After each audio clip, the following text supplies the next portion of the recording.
Good evening, friends, and welcome to a very exciting session with Major General Sudhakar Jee. Welcome, sir. Thank you. Thank you, Jaydev. It is always a pleasure. This time, I think you have broken the record. You have come earlier than 1 week. So we'll have two podcasts during this week. Yeah, you're welcome, Sure, please. sure. Sir, now, as we know that Pakistan is in a very deep state of crisis, and the funny thing is that Anand Ranganathan, was seen, talking about the fact that Pakistan has lifted the ban on the film Dhurandhar, and it has set aside 7,000 screens for it after levying 60% tax on ticket prices. And this is how they're going to meet the $3 billion UAE loan repayment deadline. So this is a very funny thing. But what are your thoughts on this? Yeah, firstly, Ranganathan has flagged, or rather highlighted, a very important issue. It is based on truth. It is actually happening in Pakistan because Pakistan, if you look at the external debt or total debt, it's almost close to, I think, $280 billion. Okay, and the external debt is not very much, but the internal debt is very, very high. And as far as the external debt is concerned, they have some money to be given, like UAE, something to Saudi Arabia, likewise, three, four countries. Bigger chunk is to be rolled over. They don't have that kind of money to be paid back to China. China has invested out of 62, now it is 65 billion revised cost of CPEG. It's more than 65 billion. Out of that, there is a 30% debt against China. So they have to pay that money. They don't have that money. And this year, in 2026, by June, they require something close to 86, close to $90 billion. So how do you get this money? They don't have enough to feed their people. Okay, so this is a welcome development. How long they can do this rhetoric and drama? Pakistan will do well to not to come on the knees. I would say they must introspect. If they don't introspect, it is their country. They have to be genuine and sincere in their effort, and they have to make sure that the country adopts very stringent measures with regard to economy, with regard to the constitution, with regard to the four pillars that I am talking of, four pillars of any democracy: your legislature, your executive, your judiciary, your media. Media is non-existent in Pakistan. You are a media person, you are a journalist yourself, you know it, what things are in Pakistan. And those who are existing, they all are sponsored by ISI or the ISPR, DGISPR. They have to speak the language of ISPR. So, similarly, talk about the judiciary. Judiciary has become a farce after the amendment, Constitution Amendment 27, if I respect my memory. Uh, Constitution Amendment 27 has given a kind of a eternal protection to Field Marshal Munir. He cannot be held accountable for anything. He cannot be impeached. It has enabled him to create a constitutional judiciary vertical. Call it as a constitutional something leg, or I'm forgetting the actual name, wherein the Supreme Court has been marginalized. So in that case, why has it happened? It has happened. It is to be linked with the Constitution Amendment, I think 18 or 17.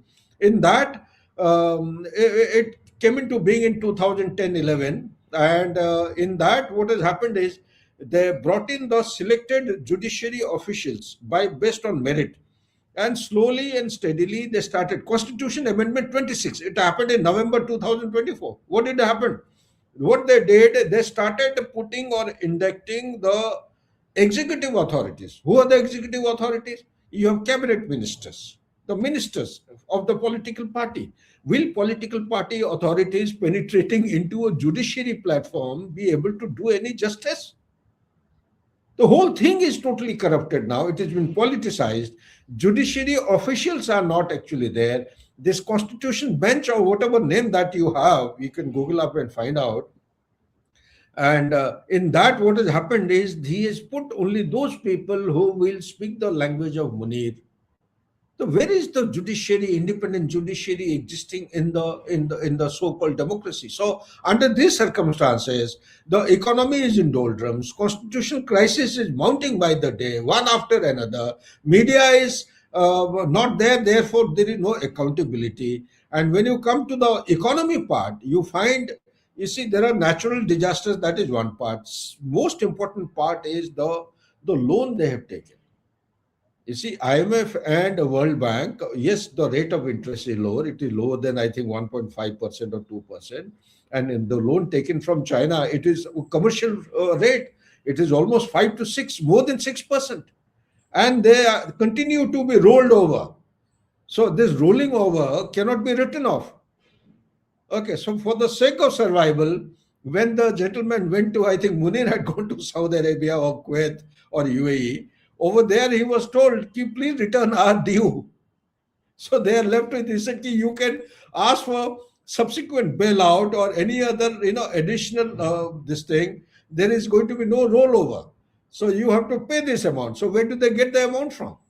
So they get the amount from by lifting the ban against movies which have been made on the storyline, true storyline of Pakistan's involvement of sponsoring terrorism across the border against India. They're killing innocent people. I'm glad and very happy that there is going to be a big awareness campaign amongst the people.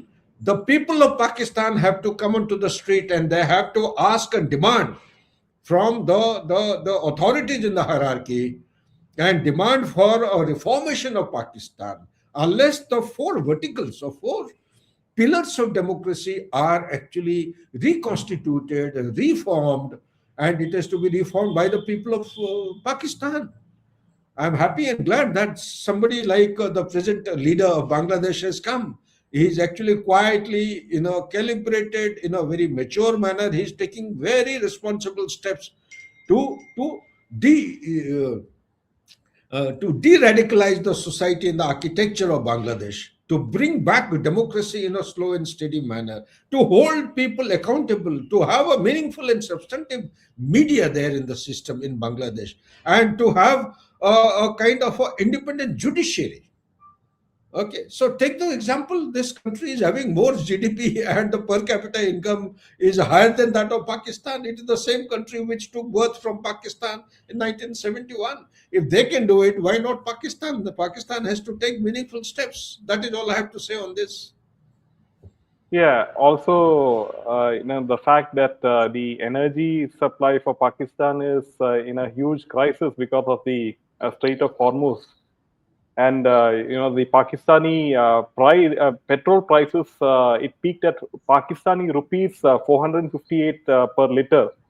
So that is a very serious thing with regards to the inflation, the energy crisis in Pakistan as well, isn't it? I read it somewhere, the rates have gone up to 500 rupees, 458. So it has gone up to 500 rupees. Anyway, but let's pitch our argument and um, uh, discussion on 458. That is a huge amount. That's a huge amount. And people in Pakistan, if you read the newspaper, Dawn and others, I think there is the percentage of price hike on the fuel has gone beyond 40%. It is more than 50%. Okay, so if that is the kind of price, can the schools run? Can the children go in school buses? Can people transport the cargo and the products consumed by people on daily basis? Can they do some kind of a business? Can the business be run in the country in the usual manner? How are they going to do it? Where is the money? They can't actually take things on loan.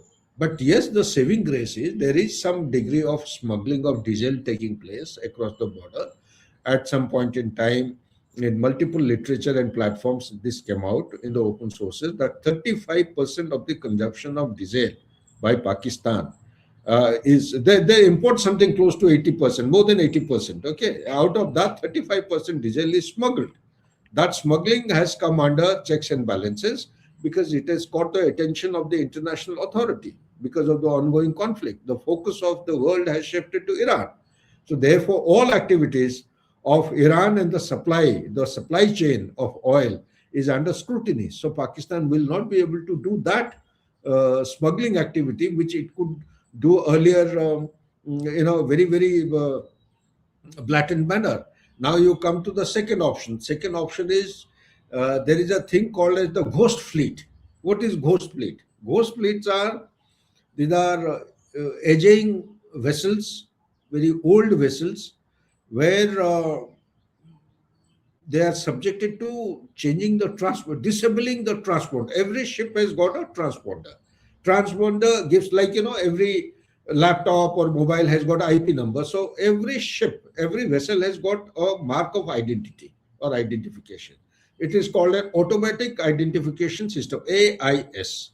So what Iran does is, after the sanctions were imposed in 2018, when Donald Trump pulled out of that agreement signed in 2015, that agreement is called JCPOA, Joint Comprehensive Plan of Action 2015. It was, I think, P5 plus one. Germany was a member in that, and with great difficulty, great persuasion, lots of diplomatic move from 2011-12. It started in Barack Obama's time. A lot of effort had gone in. They had made Iran agree to the demands, and finally they had reached a stage of implementation. But unfortunately, something happened to Donald Trump. God only knows why he pulled out of it. So now he's paying the price for it, and this price is going to outlast his presidency, because this war is not going to end so soon.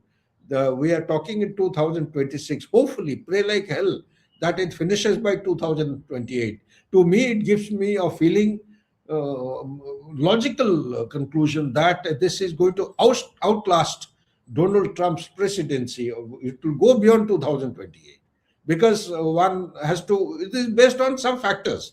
Those factors we can discuss separately. But now, coming to the point that you are talking of, the price rise in fuel, the transportation, the cost of the product, consumables, perishable commodity, clothes, roti, kapda, makan, everything is going to go up, and it will give impetus to, what do you call, the inflation. The Pakistan already has got high inflation, and that inflation will further rise, and there is always a danger of hyperinflation, lead to unemployment. As it is, Pakistan doesn't have any employment now, so it will lead to unemployment.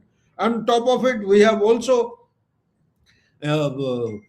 applied our revocation of Indus Water Treaty. We are not supplying water. The agriculture is going to be affected. Okay, with the price rise, the fertilizer is gone. It is to come at a cheap rate from Middle East. That fertilizer will not be there. The complete Punjab belt, which is dependent on the Indus system of water bodies, 95% people, or the agrarian area, is dependent on the Indus system of water. If the water doesn't go as it used to go earlier, then that is one setback. Fertilizers cannot come, the tractors cannot run, or the normal plowing, they have to go back to the primitive style of plowing and all that, which is to be done uh, in the pre-independent or during the post-independent era after 60s and 70s. Thereafter, mechanization has come in for farming. So the industries are going to get a setback. Power supply will not be there. The data centers which are under, I think, construction, they also will be closed down. And any kind of scientific innovations and research and development also will take a backseat. So everything is going to be impacted in Pakistan. They are in for a very hard time. They have to actually make amends, and it is in their interest. They have to choose the neighbor, add a friend, and make amends, and stop this menace of transporter terrorism. Sooner they stop it, better it will be. Terrorists themselves, they will not have money. Yes, they are surviving on the drug money that I am aware of. Haqqani network actually, earns a lot of drug money, but that also is going to dry down very soon. That's And it. what about Yeah, the Hawala transactions and all? yeah. Hawala. This is a very important point, Jaydev. You said, you see, out of all countries in the world, Pakistan is one of the countries which is receiving a huge amount through the Hawala transaction. This I agree with you. They have large number of Pakistani diaspora in the Middle East, but the Middle East itself is shaken up. You see, large number of people in Dubai, all these places I've gone, I met quite a few of them. I mean, I've seen them, and their remittances are going to be impacted. And if the remittances are impacted, they used to send quite substantial amount to Pakistan for survival. That also is going to dry out very soon, because the whole area of Middle East is under a conflict environment, and the Hawala transactions, maybe some of them who are there in Europe, Latin America, America itself, Canada, yes, quite a possibility. That will continue for survival. But how much can they contribute? The whole world is impacted because of Middle East conflict. The Hawala, if X amount was coming earlier, now I think, as per my assessment, this conflict, mindless conflict, the third one we are talking about, not the Hamas and Israel, this is the Iran conflict, Iran versus USA and Israel. This is going to impact every bit. Hawala also will come down drastically. Okay, so this is what I have to say, and if you have any other point, we can discuss that. Yeah, so now Pakistan's defense minister Khwaja Asif, he said that Islamabad would retaliate with a strike on Kolkata in the event of any future misadventure from India. So he never fails to entertain us. Ah, see, he never fails to entertain, not us only, whole of the world. Pakistan is become a good entertainer. They are behaving like jokers and clowns in the circus. Both Munir and Sharif. Now the third one is the defense minister also joining the bandwagon. You see, it will do them good before they open their trap, open their mouth, and against any country. Why only India? India is used to these kind of diatribes. If something happens, Pakistan, they have a ready-made punching bag. Every time something happens, they straight away say that India. So why go that far? Are they targeting Mamta Didi or somebody else? Why go the West Bengal? They have adjoining provinces of India hugging the border. You have Rajasthan, you have Punjab. By no means have I tried to say this is an encouraging response from a very mature and responsible minister of Pakistan.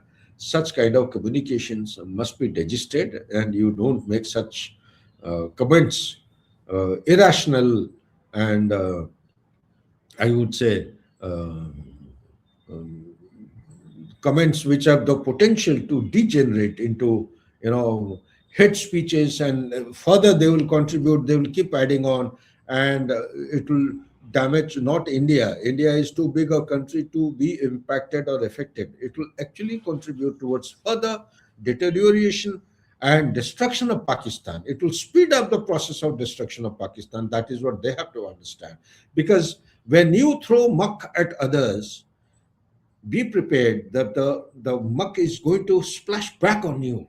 If not entire, some of it is going to come on your face. So there should also be, I thought Operation Sindur was good enough. They would have understood the meaning and the formidability of India's defense capability, and we have given a good befitting response to them. I thought that would be good enough for Pakistan to realize not to play with fire. And if this time they dare do anything, if they do anything against India, be it the terrorist activity or any activity related to terrorism, the India's response is going to be something which they have to take rebirth to imagine. This time it is going to be end all and be all. India is prepared for it. By virtue of being classified issues, operational matters are classified.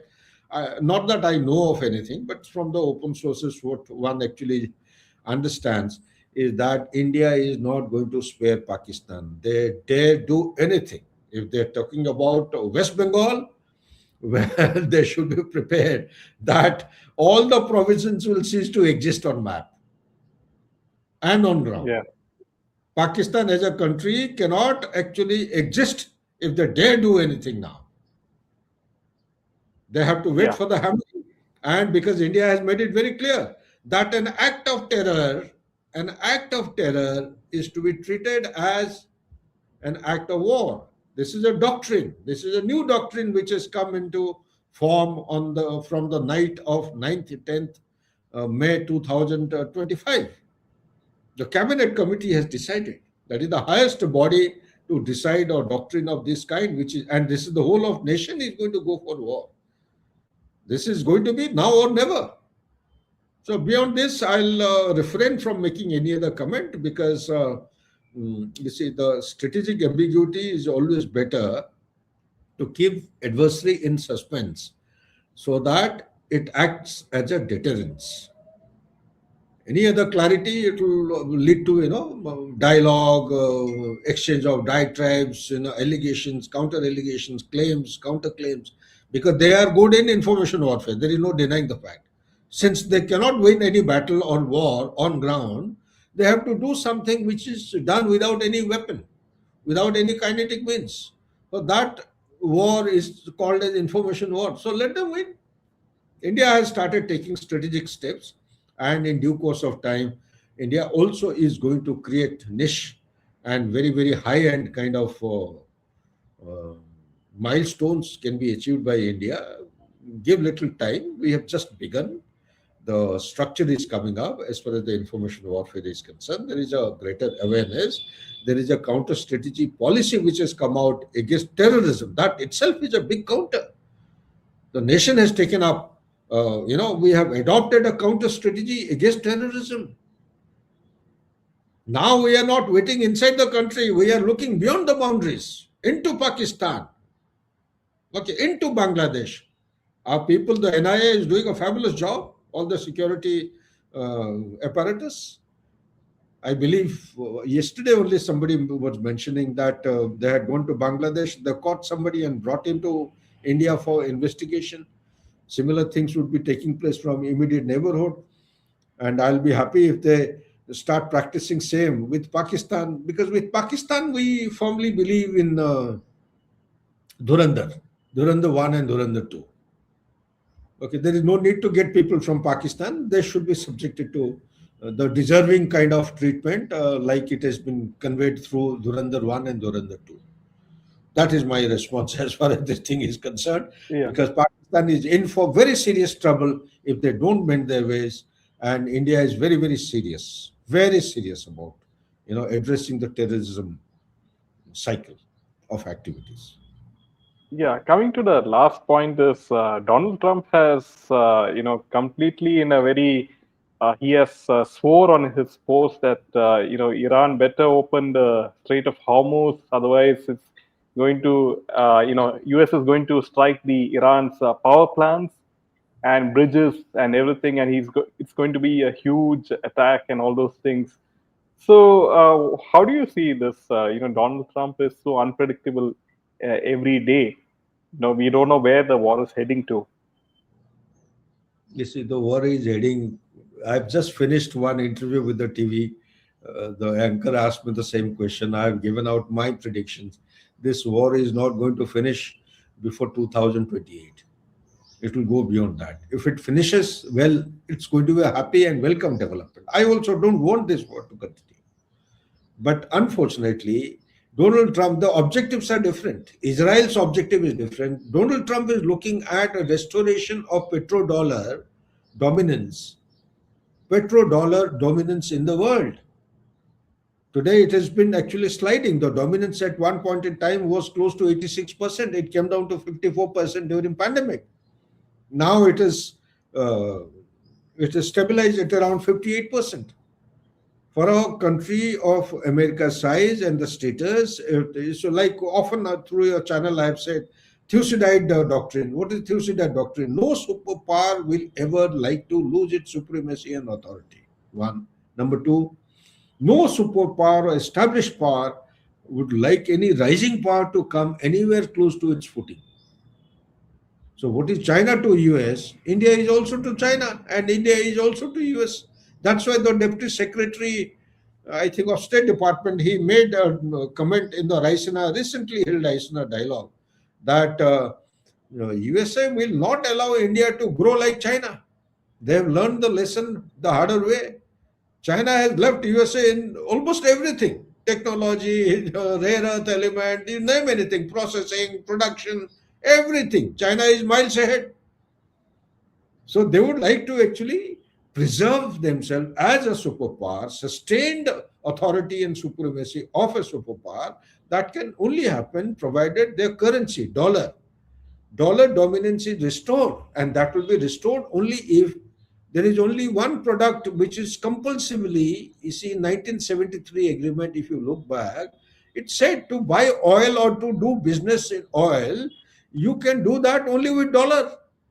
Now, Saudi Arabia's crown prince has announced sometime in June 2024, if I respect my memory, that the oil, that thing is gone. That agreement is be forfeited. Now anyone can buy oil in any currency. Non-dollar currency also is allowed. China has been buying in yuan. India has been buying from Russia in ruble and rupee. There are 41, 45 countries, a more number of countries coming forward. So under these circumstances, it is not going to be 1 week or 2 week that he has told his constituency. It is basically to address his domestic constituency. He's going about doing things in a very system. He is not a fool. He knows what he is doing. And you see, his primary aim to restore status of dominance of petrodollar in the world economy will happen because he is successfully implemented in Venezuela. In case of Iran, Iran is a big country. Okay, regime change cannot take place. All right, and if he is looking at the oil fields, the Kag Island will witness this island which is 8 kilometer by 5 kilometer, not a very big island. 90% of oil is produced here, and out of that 90% of oil produced goes to China at a discounted price, and by different means and methods. What I was talking a little while back is the ghost fleet. Iran has got almost about 477 old aging vessels. Transponders are changed. They have a system of using flags of Tanzania or Panama, keep changing at their convenience, and they avoid detection and avoid the sanction imposed by USA. Okay, so and they carry out underhand transactions and the movement of crude oil at subsidized rates. Okay, and it goes to a place called Riau Archipelago, somewhere east of Singapore in Malaysia, and they carry out ship to ship transfer simply to avoid the satellite surveillance and also the avoid any kind of restrictions by the enforcement agencies. And this is what they have been doing, and this is what Pakistan, to your previous question, I would say Pakistan also would be resorting to this if they have not been doing. So lately, I was told by one of my friends, Iran has added how many? 177 or 132 vessels have been added to the previous fleet to carry out these kind of transactions and activities. And out of this money, Iran gets the money to fund Hezbollah. They pay something to the tune of $2 billion every year. $355 million go to Hamas. Okay, Houthis take about 1 billion.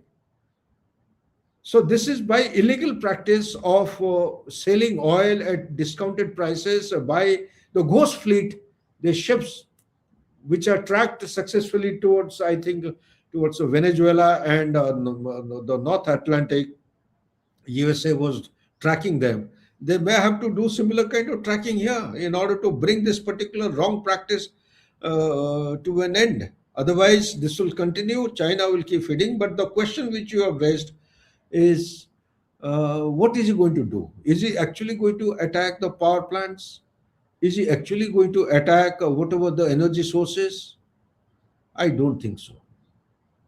Because he knows till now, whatever Iran has been saying has done it on the ground. More than 80% of its missiles and drones and projectiles have been hitting the targets in a very punitive manner, in a precise and accurate manner.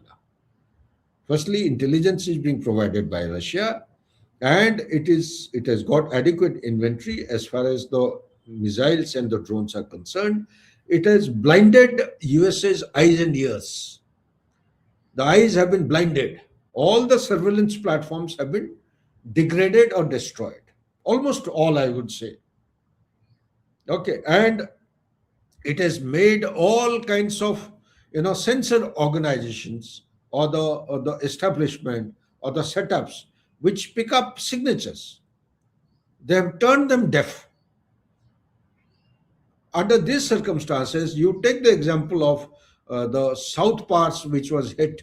The South Parts oil field, it is on a small, tiny island. North of it is Qatar, south of it is Iran.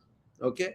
As soon as Iran was hit, Iran actually retaliated by hitting the North Dome, that is the northern portion of this island. Then it hit the oil rigs and the energy sources in Kuwait, in Qatar, in Saudi Arabia, in UAE. It did not spare any country. All the Gulf countries, I think Oman also was hit to large an extent. Okay, and also went on to hit the refinery. Refinery is, I'm talking about the Haifa refinery in Israel. And when the Natanz nuclear installation was hit by Israel, Tehran responded by hitting Dimona. Dimona is a research reactor. This is for the first time. In none of the conflicts in the past, Dimona has been ever hit. This time they have hit and told in no uncertain terms that they have the capability of penetrating, even at the cost of radiation and contamination taking place. They have the ability because Iran is 1800 to 2200 kilometers away from Israel. It is Israel which is going to be contaminated. It is the Israeli people who are going to be subject to radiation, nuclear radiation. Are they prepared for it?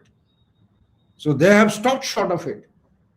If these are the kind of damage which are going to happen or which has already been unleashed by Iran as a response, as a retaliation to the attacks unleashed by America and Israel, we can well imagine what would be the impact or the response of Iran if Donald Trump does what he says. It is basically an intimidation kind of a tactics. He's trying to put pressure on Iran.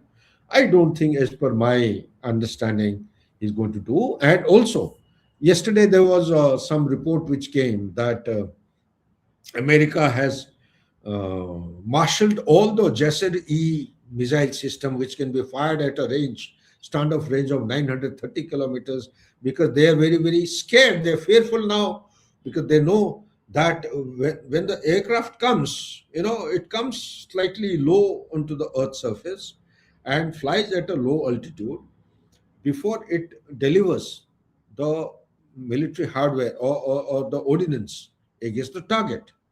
Okay, so when it is flying low to avoid the radar detection, that is the time the Iranians or the IRGC reportedly have been seen or they have been using the man-portable air defense guns. Shoulder-fired air defense guns, which are of a range of 6 to 8 kilometers. And when the aircrafts are flying at a lesser speed, not at a classical speed of supersonic jets the way they fly, and they have brought down so many aircrafts and so many. You see the Ripper today morning, only one more Ripper is gone, the MQ-9. The number of MQ-9s which are being destroyed or brought down are rising every day, every second day. The number of aircrafts have come down, I think 5 or 6 of them in previous 3 4 days time. The pilot, fortunately, they have found the missing pilot. Hopefully, I only hope it is not part of the information warfare, because it is going to impact the morale of the troops. Okay, I only hope and pray, because if detection was that easy, exfiltrating the pilot from that area across the border from Iran, land of Iran, to the neighboring country, let's say Kuwait or Qatar, is a very $1 million question, which with IRGC spread all over and with the mosaic kind of defense they have and the ability they have shown in past a month plus now to engage such kind of activities or exfiltration, because they are waiting to actually engage and send coffins and the body bags of America back to America, the American soldiers back to America. So this is the kind of resolve which one is getting to see. And Donald Trump is looking for a suitable, honorable, dignified exit with victory. And he may have to scale down his perception and also expectations when he's communicating, sending strategic communications to his own constituency. He may be compelled to call a defeat as a victory, because this, for Iran, the victory is raising the cost of winning a war by USA and Israel. And so much so that they are trying out that doctrine of Muhammad Ali is called a rope the dope. You tire the opponent by means of depleting its reserve, by the cost factor, by the time taken to manufacture its warlike stores. Okay. And by doing so, you bring the opponent to such a low level that a knockout punch would may be very easy. Whether Iran can give or not, that's anybody's guess. My own assessment suggests that Iran has the ability, it has the capability. We have not taken into account what all things have been transferred by the train. There is a railway line which is 10,400 kilometers between Tehran and Beijing. It got commercialized sometime in 2024. Prior to that, there were trials which have been carried out. That train line, it passes through, railway line passes through Central Asian republics and then comes to Tehran. Takes 10 to 14 days of time. So they have been carrying out trading activity, and I don't think the international surveillance or the satellite systems have been able to pick up the movement of this train. If the movement has been picked up, then they have carried out activities at a slow pace without disturbing or without wrecking up the attention of the people around. So they have gone about doing things in a normal speed, routine speed, without raising the ante or attracting any kind of attention from the world surveillance systems. So don't be surprised if North Korea has given some kind of a missile. It could be ICBM. ICBM has got a capability to hit right up to the center of USA. 15,000 kilometers is good enough for Iran. Iran borders are around 11,000 kilometers from American coastline. So those things cannot be, including the offensive weapon systems of Russia. Some of them may be there, oceanic missile or Zircon or Avantgarde or Poseidon kind of things. The coastal batteries may be given Poseidon. Poseidon is a subsurface drone which can be used. It is a nuclear powered drone. It moves at a great speed underwater. Okay, so they have successfully carried out the trial. They may be also be there as a testing ground. Russia has openly said that they will support Iran. So there are dangerous weapon platforms which I don't think Iran has shown the hands. And the manufacturing of drones, even if we take it as $20,000 per piece to neutralize one drone aerial platform, they have to fire not one, at least three, two to three missiles. Each missile is costing anything between more than $4 million. So $12 million required to neutralize one drone, which has got a capacity to hit the third surveillance radar or any radar system or any command, control, communication, intelligence, surveillance detachment. Okay. So Iran also was trying out their made very significant milestones in the space technology. They spend a lot of time and money. They are going in for anti-satellite methods. So they're planning to strike or destroy or blind the satellite of Israel. That's why lately I think it has not been reported. So they have destroyed, Israelis have destroyed the capability which Iran had to blind the surveillance system or the surveillance features of a satellite of Israel. So that has been destroyed recently. It just came in the news. So these are the things which people don't know. And to me, it appears that this war will continue. USA will continue to say, he will keep on telling his constituency 2 weeks, 1 week, and it will go on, and it is going to outlast his presidency. The only way, because restoration of petrodollar status of its dominance is not going to happen in a jiffy. It cannot happen if he is aiming to push American oil companies to take control of the oil rigs in Karg Island. Then he has to ensure that there is security, there is safety, and there is law and order, there is stability. Even if, let's say, he carries out an operation there, you think IRGC is going to give a open, we're going to throw the towel? I don't think so. They are waiting there. They know that America is going to come and they will hit it hard. That is one. And secondly, one must understand the Karg Island is around 450 kilometers northwest of Strait of Hormuz. Anything which is taken from there has to move in a vessel. It has to pass through the Strait of Hormuz. That means the Strait of Hormuz also has to be secure. So how do you secure without boots on ground? And air supremacy or by air warfare, you can destroy a particular project, a particular installation of building or warlike assets, missile launcher, but you cannot actually ensure that the boots on ground or the IRGC which is existing on ground, they will not let your vessel pass. So therefore, there is a procedure known as link up. A link up is a must. In the link up, you have to have suitable requisite force to come to Karg Island, and in Karg Island they have to carry out to link up. It means what does it mean? It means that the Strait of Hormuz, which is extending over a distance of 145 to 190 or say 200 kilometers, it has got some low level hill feature. Okay, this is an extension of the Makran coastline of Pakistan, Balochistan. This area is suitable for deep ports.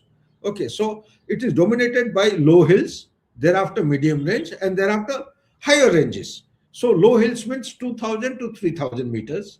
Okay, medium range is up to 9000 meters. Okay, and sorry, 9000 feet. This is 2000 to 3000 feet. And the higher ranges are 14,000 feet and above, or 12,000 feet and above. So all this, going by the military analysis, all these hill features, they have to be captured, they have to be secured. Only then you can prevent any kind of interference coming from IRGC, the high ground. These are the vantage grounds. Plus, they have to destroy the coastal batteries. Plus, there are tunnels which are existing. There are cities, there are logistic bases which are existing. I'll finish off with somebody. I'm going live with a podcaster. I'll finish it off. I'm on the faggot. So therefore, what is going to happen is that this is going to be a long drawn conflict, as per my assessment. If my judgment or my assessment is right, he's doing it simply to push back China, simply to restore dominance of petrodollar. Otherwise, petrodollar is shifting its dominance towards petro yuan slowly, incrementally, but in a steady flow. So therefore, it is not going to be in 1 day or 2 days. And by doing what is threatening, he is actually burning himself. He is creating a crisis for himself. He is going to worsen the situation further. Okay, so this is the carrot and the stick type of treatment. Okay, you threaten and thereafter you negotiate. So he's applying all multi-pronged approaches. Which approach will succeed, I don't know. I don't think this will succeed at all. At the end of it, I'm predicting, Jaydev, I'm saying, America will have to pack up its baggage. All the bases will close down. And it will get humiliated so badly, it will be worse than Vietnam. They have to pack the baggage, go back, because the petrodollar collapse, it cannot be restored in Middle East.